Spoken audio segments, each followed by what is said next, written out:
Ini adalah perahu milik TNI Angkatan Laut.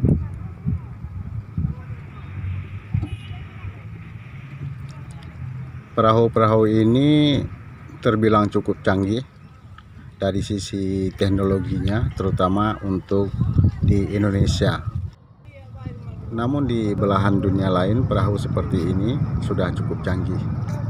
Amerika dan Eropa misalnya sudah menggunakan untuk kebutuhan operasional militer angkatan laut maupun angkatan darat.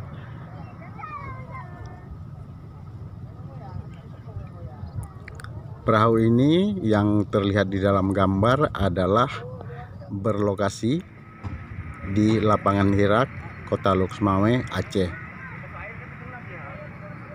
Kehadiran perahu ini adalah bagian dari acara memeriahkan ulang tahun TNI ke-74.